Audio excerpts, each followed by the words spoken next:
Good morning बच्चों। My name is Pradeep Kumar Sahu from Ramanujan classes Durg. Today we are going to discuss about class 10th maths chapter 3 pair of linear equation in two variables. So what is pair of linear equation in two variable. तो हम लोग आज इसके बारे में बात करेंगे। What is pair of linear equation in two variable. N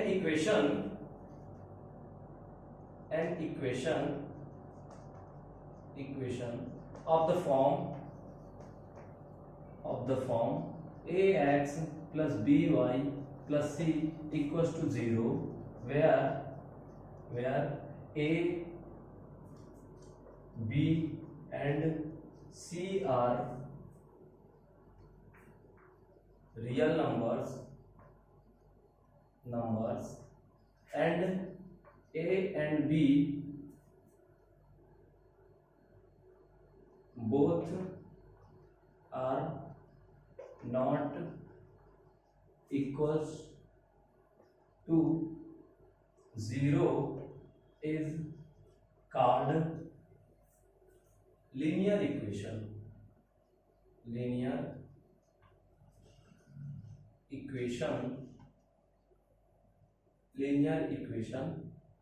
in two variables.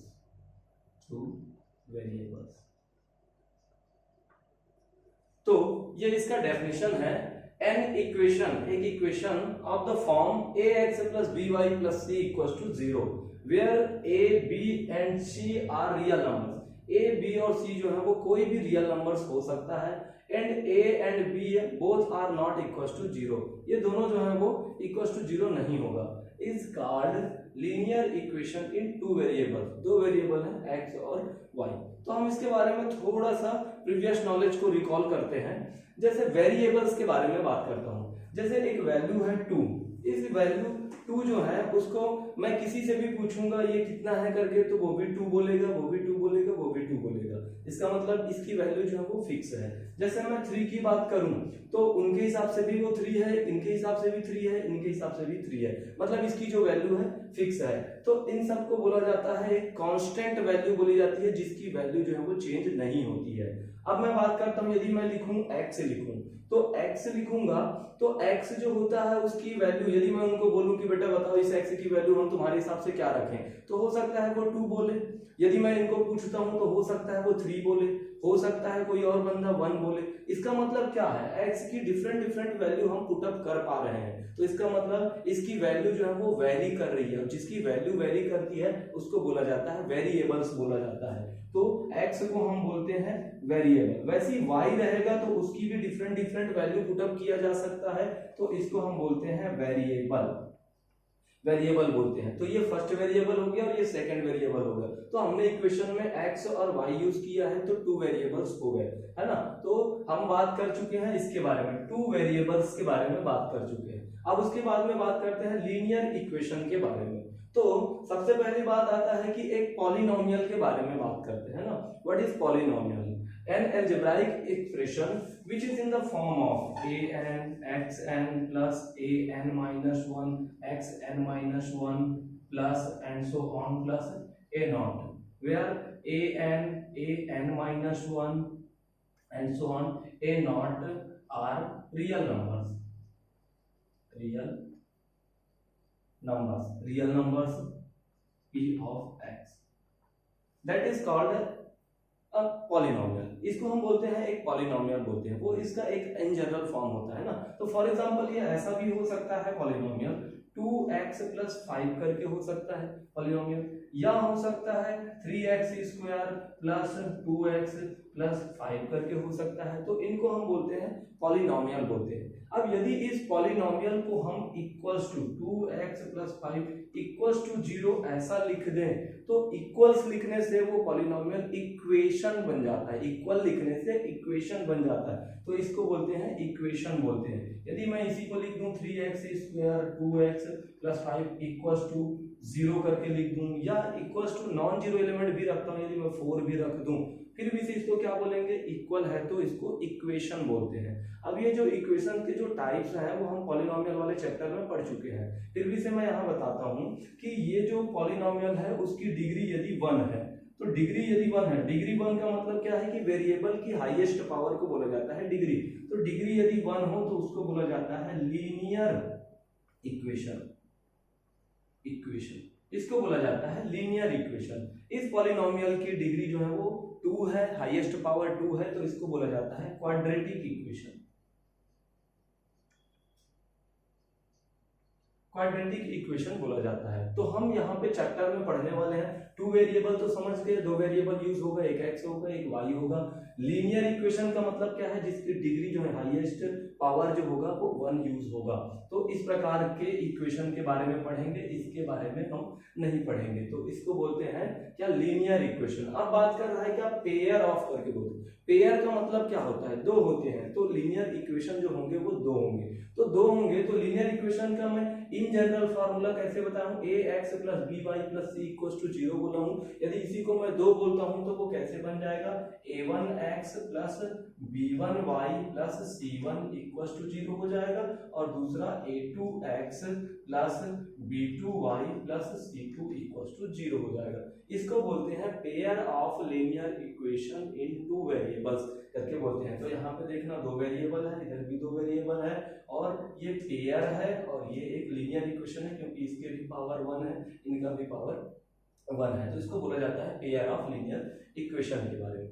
तो हम इन्हीं के बारे में इस चैप्टर में डिस्कस करने वाले हैं। अब उसके बाद में कुछ कंडीशंस होती है, इसमें कुछ कंडीशन ये होती है, कुछ कंडीशन ये होती है कि हमारे पास ये पेयर ऑफ लीनियर इक्वेशन है। लीनियर इक्वेशन जो होता है वो जनरली एक लाइन को फॉर्म करता है। लीनियर इक्वेशन है तो एक लाइन को फॉर्म करता है ना, लाइन को फॉर्म करता है, लाइन है ना। तो ये हो गया, एक लाइन हो गई, ये दूसरी लाइन हो गई, तो 2 इक्वेशन है तो 2 लाइन को फॉर्म करता है। अब 2 लाइन को फॉर्म करता है तो ये लाइन जो है उसकी कंडीशन क्या क्या हो सकती है।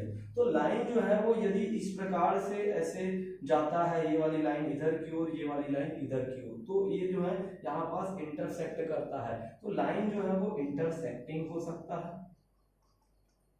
इंटरसेक्टिंग हो सकता है। यदि 2 लाइन जो है यदि इस प्रकार से जाए, एक दूसरे पर इंटरसेक्ट ना करे, तो इसको हम बोलते हैं पैरेलल लाइन है करके बोलते हैं, पैरेलल लाइन है, ठीक है। इसको बोलते हैं इंटरसेक्टिंग लाइन है, इंटरसेक्टिंग लाइन है, ये पैरेलल लाइन है। यदि एक लाइन जो है वो इस प्रकार से गया हुआ है और दूसरी लाइन भी उसी के ऊपर जाए, तो उसको बोलते हैं कोइंसिडेंट,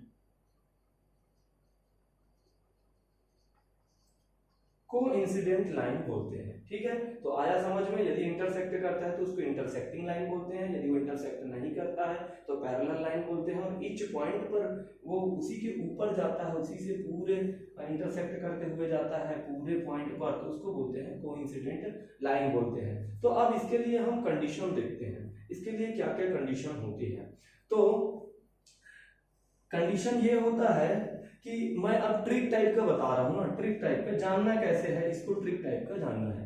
तो यहाँ पे कंडीशन ये होती है कि a1/a2 निकालते हैं हम, a1/a2 निकालते हैं, और वैसे ही b1/b2 निकालते हैं। तो वैल्यू जो है a1/a2 निकालते हैं, b1/b2 निकालते हैं। यदि वो दोनों जो है वो नॉट इक्वल आया, नॉट इक्वल आया, तो इसको इन जनरल केस में ऐसे समझना कि a1/a2 निकाल रहे हैं, वो एक ऐसी लाइन है समझना, और b1/b2 जो है एक ऐसी सीधी लाइन है समझना ना, ऐसी सीधी लाइन है करके समझना। और b1/b2 जो है वो एक ऐसी लाइन है जो इसके जैसा नहीं है समझना, क्योंकि नॉट इक्वल करके वो ट्रिक बता रहा हूं ना।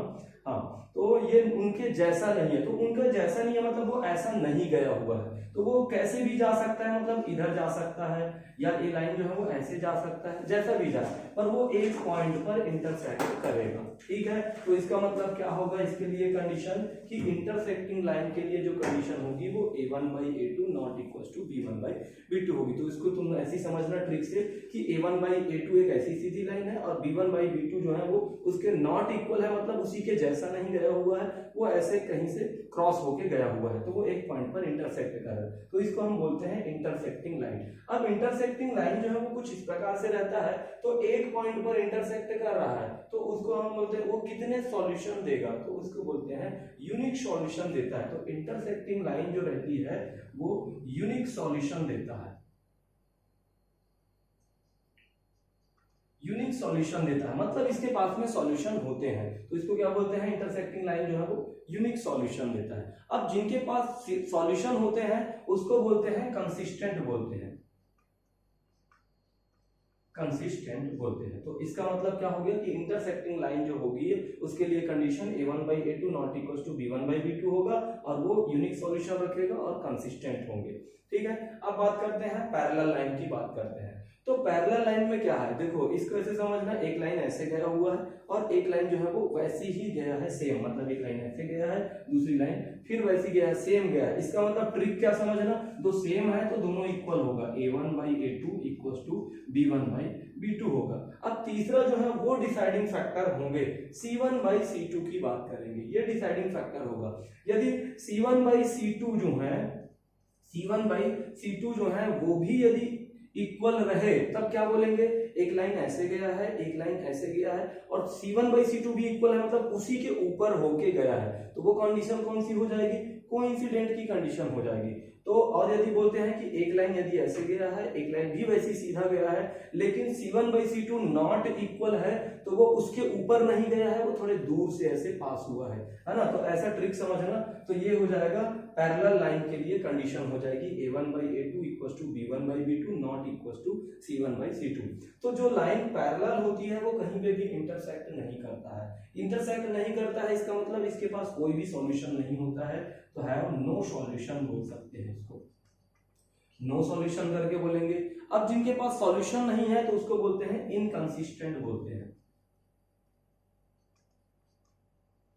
इनकंसिस्टेंट बोलते हैं, जिसके पास सॉल्यूशन नहीं होता है उसको इनकंसिस्टेंट बोलते हैं। अब आ जाते हैं कोइंसिडेंट लाइन के बारे में। तो एक लाइन जो है वो ऐसी गई है, दूसरी लाइन भी वैसी ही गई है, इसका मतलब क्या हुआ, a1/a2 इक्वल टू b1/b2। अब डिसाइडिंग फैक्टर जो होगा वो c1/c2, यदि c1/c2 भी इक्वल हो जाए, यदि इक्वल हो जाए इसका मतलब क्या है कि एक लाइन ऐसे गया था, एक लाइन भी ऐसी गया था और उसी के ऊपर गया है, तो सभी चीज इक्वल हो गया है ना, तो इसको बोलते हैं कोइंसिडेंट लाइन बोलते हैं। अब कोइंसिडेंट लाइन का एवरी पॉइंट पर वो इंटरसेक्ट करते हुए गया है, तो इसके पास में बहुत सारे सॉल्यूशन है, मतलब इनफाइनाइटली मैनी सॉल्यूशन है, इनफाइनाइटली मैनी सॉल्यूशन,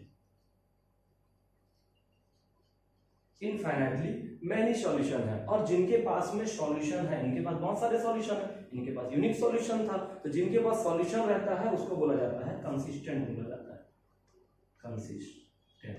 तो ये तो रहा बेसिक कॉन्सेप्ट के बारे में, किसको हम इंटरसेक्टिंग लाइन बोलेंगे, किसको पैरेलल लाइन बोलेंगे, किसको कोइंसिडेंट लाइन बोलेंगे, उसके लिए रूल्स क्या होंगे, ये हो गया, और हम कैसे जानेंगे करके। ठीक है, अब इससे रिलेटेड हम कुछ क्वेश्चंस करेंगे, है ना, इस चैप्टर का क्वेश्चन करते हैं। हाँ, तो ये एनसीईआरटी चैप्टर 3 का 3.1 एक्सरसाइज का क्वेश्चन है, क्वेश्चन नंबर फर्स्ट है। तो इसको हम लोग समझते हैं। आफ्ताब टेल्स हिज डॉटर, तो इसका मतलब क्या है वो समझेंगे तब हम जाके क्वेश्चन बना पाएंगे। ठीक है, तो Aftab tales his daughter, Aftab ने अपनी डॉटर से कहा 7 years ago, 7 साल पहले, है ना। तो जब हम ये सोचेंगे 7 साल पहले, तो सबसे पहले प्रेजेंट को सोचना है कि प्रेजेंट में उनकी एज कितनी रही होगी। यदि प्रेजेंट में उनकी एज जो होगा, यदि 17 years होगा, बाय द वे किसी का भी एज जो है, तो 7 साल पहले की बात करेंगे तो 7 को माइनस करना पड़ता है, तो 10 years हो जाता है। तो वैसे ही जब नहीं पता रहे तो उसको हम x लेके चलते हैं, तो x लेके चलेंगे प्रेजेंट एज को, तो 7 years पहले बोलेंगे तो x माइनस 7 हो जाएगा। यदि हम y लेके चलते हैं तो y माइनस 7 हो जाता है। तो हम देखेंगे किसको क्या लेंगे, तो 7 years ago, 7 साल पहले, I was 7 times as old as you were then, उस टाइम तुम जितनी एज की थी उससे मैं तुम्हारी एज से 7 times था। ऐसा बोल रहा है कौन, आफ्ताब बोल रहा है अपनी डॉटर से। Also 3 years from now, 3 years from now, अभी प्रेजेंट एज कितनी है, यदि x है तो 3 years from now मतलब हो जाएगा x प्लस 3 होगा, है ना। तो फ्रॉम नाउ बोला जाए तो प्लस करना पड़ेगा, एगो की बात किया जाए तो माइनस करना पड़ेगा। I shall be 3 times, मैं हो जाऊंगा 3 times as old as you will be, तुम जितनी हो जाओगी उनकी एज का 3 times मैं हो जाऊंगा, ये बोल रहा है। Represent this situation algebraically and graphically. इसको एल्जेब्रिकली और ग्राफिकली रिप्रेजेंट करना है। तो एकदम एग्जैक्ट इसको लिखना कैसे है वो मैं बता देता हूँ। तो सबसे पहले जो है वो सॉल्यूशन लिखना है। बहुत लोगों का ये आदत नहीं रहता है सॉल्यूशन, यहीं से लिखना स्टार्ट कर देते हैं और पता नहीं चलता कि क्वेश्चन का सॉल्यूशन स्टार्ट कहाँ से हुआ कि पूरा ही क्वेश्चन है करके। तो ऐसे सॉल्यूशन करके लिखना। उसके बाद में ये बोला जाता है कि स्टार्ट हम कहाँ से करें। तो स्टार्ट हम कहाँ से करें, जो चीज पूछा जाता है ना, जो चीज पूछा जाता है उसको हम लेट करके चलते हैं। ये बोला गया है, Aftab tales his daughter 7 years ago I was 7 times as old as you were then करके बोला। तो अभी उनकी प्रेजेंट एज कितनी है दोनों की वो हमें नहीं पता है। तो एक को हम x लेंगे, दूसरे को हम y लेंगे। तो यहीं से स्टार्ट होता है क्वेश्चन। तो लिखेंगे let the present age of Aftab,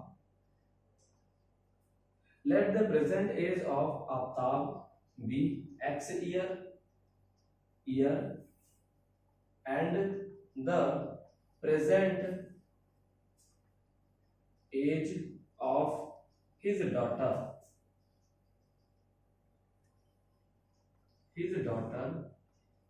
be y year। ठीक है, उनकी y ईयर, उनकी डॉटर की एज को हमने y ले लिया है और आफ्ताब की एज को हमने x ले लिया है ना। फिर क्या करेंगे, ये बोला है 7 years एगो की बात किया है, तो इसको भी हम लिख देंगे 7 years एगो। 7 years एगो में क्या हो जाएगा, एज ऑफ आफ्ताब। तो आफ्ताब की एज जो है कितनी हो जाएगी, वर्तमान में कितना है, प्रेजेंट में x है। तो age of Aftab equal to हो जाएगा x माइनस 7 years हो जाएगा। ठीक है, और and his daughter age of his daughter equal to हो जाएगा, प्रेजेंट एज y था तो y माइनस 7 हो जाएगा, y माइनस 7 हो गया। ठीक है, अब वो क्या बात बोला था कि 7 years एगो आई का मतलब कौन है, आफ्ताब है। तो आफ्ताब, जहां पे मैथ्स में ये जो इंग्लिश का सेंटेंस जो रहता है, वर्ड जो रहता है वॉस करके, इज करके, विल करके, उनका मतलब मैथ्स में होता है इक्वल होता है। ठीक है, तो आई वॉस करके बोल रहा है, कौन बोल रहा है, आफ्ताब बोल रहा है। तो आफ्ताब की एज को उठाएंगे यहाँ पास रखेंगे अकॉर्डिंग टू क्वेश्चन। ये हो जाएगा क्या चीज, x माइनस 7 इक्वल, मतलब किसने कहा, आफ्ताब ने कहा आई वॉज 7 टाइम्स मतलब as old as you were. तो तुम्हारी एज, तो उसकी डॉटर की एज कितनी है, y माइनस 7 और उससे 7 टाइम्स बोला जाए तो मल्टीप्लाई करना है, मोर देन बोला जाए या एक्सीड बोला जाए तो प्लस करना है ना। तो आई वॉज, ये जो आफ्ताब बोला था, आई वॉज इक्वल्स टू, है ना, इक्वल्स टू डॉटर की एज का मल्टीप्लाई 7। तो ये होगा इक्वेशन। तो इसको हम सॉल्व करेंगे तो x माइनस 7 इक्वल्स टू हो जाएगा 7y माइनस 7 49 हो जाएगा। फिर x हो जाएगा, ये 7y को इधर ले जाएंगे ट्रांसफर करेंगे तो माइनस 7y हो गया, और इक्वल्स टू ये माइनस 7 को उधर ले जाएंगे ट्रांसफर करेंगे तो ये बन जाएगा प्लस का 7 हो जाएगा, तो 40 और ये प्लस 7। तो x minus 7y equal to हो जाएगा, इसको सॉल्व करने पर आ जाएगा माइनस 42। इसको इक्वेशन नंबर फर्स्ट दे देते हैं। ठीक है, फिर सेकंड बात क्या बोला है, आल्सो 3 years फ्रॉम नाउ करके बोला है। तो देख लेते हैं, 3 years फ्रॉम नाउ, ये हो जाएगा 3 years फ्रॉम नाउ। तो 3 years फ्रॉम नाउ मतलब अभी से बोल रहे हैं, प्रेजेंट एज में। तो प्रेजेंट एज कितना था, आफ्ताब का x था और डॉटर का y था। तो 3 years फ्रॉम नाउ करेंगे तो age of Aftab equal to हो जाएगा क्या, प्लस करना है अब 3 years फ्रॉम नाउ, तो x प्लस 3 हो जाएगा, और age of his daughter equal to हो जाएगा y प्लस 3। ये हो जाएगा 3 years फ्रॉम नाउ में, इतना हो गया। अब उसके बाद में बात करते हैं, क्या बोला है, अकॉर्डिंग टू क्वेश्चन करके फिर से लिखते हैं। तो यहाँ पे मैं स्टार्टिंग को मिटा देता हूँ, है ना, इतना मिटा देता हूँ। तो ये हो जाएगा according to question. According to question क्या बोला है, फिर वो बोल रहा है कि 3 years from now I shall be, I मतलब कौन, आफ्ताब बोल रहा है, तो आफ्ताब की एज क्या है, x प्लस 3 है, x प्लस 3 इक्वल टू हो जाएगा 3 times as old as you. तो इनकी एज कितनी है, y प्लस 3 है, y प्लस 3 है, और उनका 3 टाइम्स मतलब मल्टीप्लाई हो जाएगा। तो इस प्रकार से इक्वेशन बनाना है, इसको हम सॉल्व करेंगे तो x प्लस 3 हो जाएगा इक्वल टू ये 3y हो गया, और प्लस 3 3 जा 9 हो जाएगा। फिर ये x 3y को इधर ले आते हैं तो माइनस 3y ट्रांसफर करने के बाद 3 उधर जाएगा तो 9 माइनस 3 हो जाएगा। तो ये x minus 3y equal to 6, ये हमारा सेकंड इक्वेशन बन चुका है। तो ये हमारा फर्स्ट इक्वेशन है और ये सेकंड इक्वेशन है।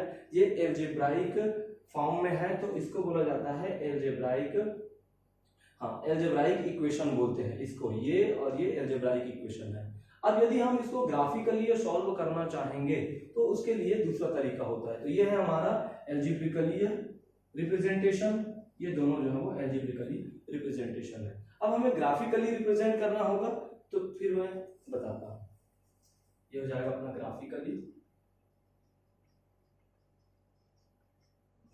रिप्रेजेंटेशन। तो इसके लिए हम फर्स्ट इक्वेशन को लिख लेते हैं। फर्स्ट इक्वेशन है हमारा x minus 7y equal to minus 42, equation हमारा फर्स्ट है। और इक्वेशन नंबर सेकंड को लिख लेते हैं x minus 3y equal to 6, ये इक्वेशन नंबर सेकंड होगी, ठीक। अब उसके बाद में क्या है, ग्राफिकली रिप्रेजेंट करना है, मतलब एक जो ग्राफ होता है उसमें x एक्सिस होती है और y एक्सिस होती है, और इसी ग्राफ में प्लॉट करना रहता है। तो ये एक लीनियर इक्वेशन है जो लाइन को रिप्रेजेंट करता है, तो इससे कोई एक ऐसी लाइन बनेगी। ये दूसरा इक्वेशन है, जो भी लाइन का इक्वेशन है तो वहां से एक दूसरा इक्वेशन, कुछ इस प्रकार एक लाइन जो है वो ऐसी ड्रॉ होगी, ठीक है। तो दो लाइन जो है वो ड्रॉ होंगे। अब ये लाइन जो है वो किन से बने रहते हैं, एक जब पॉइंट रहता है तो उससे हम इनफाइनाइटली मैनी लाइन जो है वो ड्रॉ कर सकते हैं। लेकिन यदि हमें सिंगल एक लाइन ड्रॉ करना रहे तो एटलीस्ट 2 पॉइंट होने चाहिए, 2 पॉइंट से एक ही लाइन को ड्रॉ किया जा सकता है, ठीक है। ये एक पॉइंट हो गया और ये दूसरा पॉइंट हो गया, तो एटलीस्ट 2 पॉइंट होना चाहिए एक लाइन को ड्रॉ करने के लिए। तो इसलिए क्या करेंगे, इस इक्वेशन को सॉल्व करेंगे और यहां से हम 2 पॉइंट निकालेंगे। 2 पॉइंट को हम इसमें कार्टेशियन प्लेन में हम लोकेट करेंगे और वहां से एक लाइन को ड्रॉ करेंगे। वैसे ही सेम इसके लिए करेंगे, इसके लिए 2 पॉइंट निकालेंगे और ये कार्टेशियन प्लेन जो है उसमें हम लोकेट करेंगे पॉइंट को और उससे एक लाइन जनरेट करेंगे, और वो होता है हमारा ग्राफिकली रिप्रेजेंटेशन। तो इसके लिए हम पॉइंट जो है वो फाइंड आउट करते हैं। तो इसके लिए तरीके तो बहुत सारे हैं कि यहाँ पे x की वैल्यू जो है वो आप अपने हिसाब से कुछ भी पुटअप कर सकते हो, लेकिन सबसे सिंपल तरीका ये होता है, ज्यादा तुम सोच नहीं पा रहे हो तो x की वैल्यू को एक बार 0 पुटअप कर दो, एक बार y की वैल्यू को 0 पुटअप कर दो, एक बार इसकी x की वैल्यू को 0 कर दो, एक बार y की वैल्यू को 0 कर दो, तो उससे जो है वो पॉइंट निकल जाता है।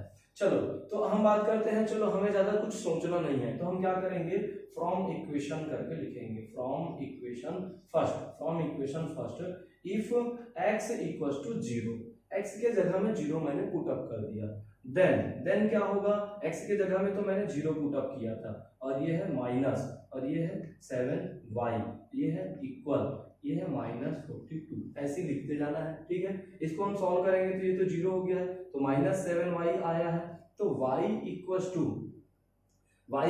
टू हो जाएगा माइनस 42 डिवाइडेड बाई माइनस 7 हो जाएगा। तो ये माइनस और माइनस कैंसिल आउट होके प्लस हो जाता है, और 7 को कैंसिल आउट करेंगे तो कितने टाइम्स में जाएगा, 6 टाइम्स में जाएगा। तो इसका मतलब क्या है कि y की वैल्यू जो है वो 6 आ गया है, और x की वैल्यू क्या है, 0 है। तो यहाँ से हमें एक पॉइंट मिला, x, y इक्वल्स टू एक पॉइंट मिला, क्या चीज, 0,6 करके एक पॉइंट जो है वो हमें मिल चुका है। अब इसी इक्वेशन से हमें एक और पॉइंट चाहिए, तो हमने x इक्वल्स टू 0 लिया है, अब इसी इक्वेशन में हम y इक्वल्स टू 0 लेंगे। If y equals to 0, then अब y के जगह में 0 रख देंगे, तब ये क्या हो जाएगा, x माइनस 7 और ये 0 हो जाएगा, और इक्वल्स टू -42 हो गया। ये हमारा x है, 7 इंटू 0 करेंगे तो ये टोटल 0 हो जाएगा, तो इक्वल टू आ जाएगा -42। तो यहाँ से x की वैल्यू -42 आ गया और y की वैल्यू 0 आ गया। तो यहाँ से भी हमें एक दूसरी पॉइंट मिल गई है x, y करके। x की वैल्यू को लिखना है, इसको पहले नहीं लिखना है भाई, ये y का है ना, ऑर्डर पेयर में है, तो x की वैल्यू है -42, 0 करके है, -42, 0। तो ये दूसरा पॉइंट मिल गया। तो एक लाइन से एटलीस्ट 2 पॉइंट होने चाहिए। 2 से ज्यादा पॉइंट होगा तब भी बन जाएगा, लेकिन एटलीस्ट 2 पॉइंट होने चाहिए। फिर हम क्या करते हैं, ये दूसरे वाले इक्वेशन से 2 पॉइंट निकाल लेते हैं। तो इसके लिए फ्रॉम इक्वेशन 2 कर देते हैं। फिर सेम प्रोसेस है, if x equals to 0, x के जगह में 0 पुट अप करेंगे, देन क्या होगा, यहाँ पे x equals to 0 -3y equals to ये 6 हो गया, है ना।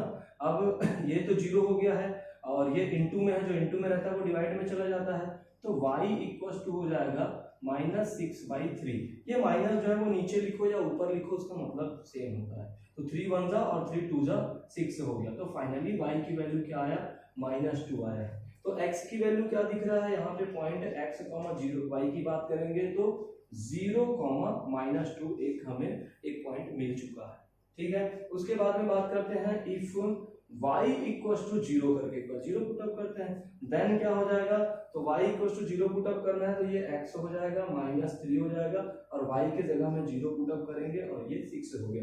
ये टोटल टर्म 0 हो गया, तो x इक्वल्स टू फाइनली क्या आया, x इक्वल्स टू 6 आया। तो यहाँ पे x, y हमें क्या प्राप्त होगा कि x की वैल्यू 6 है, उसको पहले लिखना है, और y की वैल्यू 0 है। तो ये एक चौथी पॉइंट हमें मिल गया है। तो 2 पॉइंट यहाँ से मिल गया है और 2 पॉइंट यहाँ से मिल गया है। ये पॉइंट को हम ग्राफ में प्लॉट करेंगे। तो यहाँ पे मैं एक ग्राफ जो है प्लॉट कर देता हूँ, ये x एक्सिस हो गया, ये y एक्सिस हो गया। अब हम देखते हैं इसकी वैल्यू जो है वो कहाँ तक वेरी कर रहा है। जैसे 6 आ रहा है x एक्सिस में, और यहाँ 0 भी आ रहा है x में -42 आ रहा है, मतलब बहुत बड़ी डेटा आ रही है ना, -42। तो उसके अकॉर्डिंग हम क्या करेंगे कि -42 आ रहा है तो हम इसका जो इंटरवल जो रहेगा उसको बढ़ा देंगे। इंटरवल ऐसा बढ़ा देंगे कि जैसे मुझे -42 लाना है तो मैं इसको इंटरवल को -10 कर दूंगा, इसको -20 कर दूंगा, इसको -30 कर दूंगा, और इसको -40 कर दूंगा, और ये आगे हो जाएगा -45, -50 करके यहाँ पास हो जाएगा, -50 करके होगा, ठीक है। वैसे यहाँ पे ये 0 हो गया, इधर 10 हो जाएगा, ये 20 हो जाएगा, ये 30 हो जाएगा, ये 40 हो जाएगा, इधर ये 10 हो गया, ये 20 हो गया, ये 30 हो गया। यदि ये -42 नहीं आता, उसके जगह में ओनली 4 या 6 आता, तो मैं 1 2 3 4 करता, 1 2 3 4 करता, है ना। या ये जो है वो और ज्यादा बड़ा डेटा नहीं आता, 25 30 के अप्रॉक्स आता, तो मैं ऐसे भी कर सकता था 5 10 15, है ना। ये इस प्रकार से ये हो जाएगा अपना -10 और ये -20 कर। चलो, तो ये जो पॉइंट आया है उस पॉइंट को हम कार्टेशियन प्लेन में लोकेट करते हैं और उससे लाइन जो है वो ड्रॉ करते हैं। तो यहाँ पे फर्स्ट पॉइंट मुझे दिख रहा है, x में 0 दिख रहा है और y में 6 दिख रहा है। तो y में 6 कहाँ पे आएगा, ये 10 है, तो ये प्रोबेबल यहाँ पे आएगा, है ना। तो इसको हम बोलेंगे 0,6 तक। 0,6 वाली पॉइंट है। एक पॉइंट से लाइन जो है हम ड्रॉ नहीं करेंगे ना, 2 पॉइंट से ड्रॉ करेंगे। तो इसलिए दूसरी पॉइंट में क्या आया है, -42, x की वैल्यू -42 है और y की वैल्यू 0 है। तो x में देखते हैं -42 कहाँ आएगा, x में प्लस इधर है, माइनस ये -40 है, इधर की ओर जाएंगे तो लगभग यहाँ पास आ जाएगा -42,0 हो जाएगा, ठीक है। ये वाली पॉइंट जो होगी। अब ये दो पॉइंट को पहले हम मिला लेंगे, है ना। इसको इससे एक लाइन जो है हम ऐसे बना देंगे। तो ये हो गया हमारा एक लाइन हो गया, इसको मैं बोल देता हूँ L1 लाइन करके बोल देता हूँ, ठीक है। तो इस ये जो इक्वेशन है उससे एक लाइन जो है वो ऐसा ड्रॉ हुआ है, वो एकदम लाइन सीधा नहीं है, तुम लोग देख लेना। फिर क्या है, यहाँ पे दूसरा पॉइंट है 0,-2। इसको देखते हैं 0,-2 कहाँ पे आएगा। तो x में 0 बोल रहा है, y में -2 बोल रहा है, y में नेगेटिव इधर की ओर आएगा, तो ये यहाँ पास आ सकता है y में -2। तो इसको बोल देता हूँ मैं 0,-2 वाली पॉइंट ये है। उसके बाद में 6,0, x में 6 है, y में 0 है, x में 6 आ जाएगा कुछ यहाँ पास आ जाएगा x में 6, तो इसको मैं बोल देता हूँ 6,0। अब इस प्रकार से ये 2 पॉइंट है, उससे मैं एक लाइन जो है वो ड्रॉ कर देता हूँ, ये इस प्रकार से। तो ये मेरी दूसरी लाइन हो गई, ये L1 हो गया और ये L2 हो गया। तो क्वेश्चन बोला था इसको ग्राफिकली रिप्रेजेंट करना है, तो ये होता है ग्राफिकली रिप्रेजेंटेशन। ठीक है, तो आया क्या समझ में सभी को? यदि नहीं समझ आया होगा तो फिर कमेंट करना। ठीक है।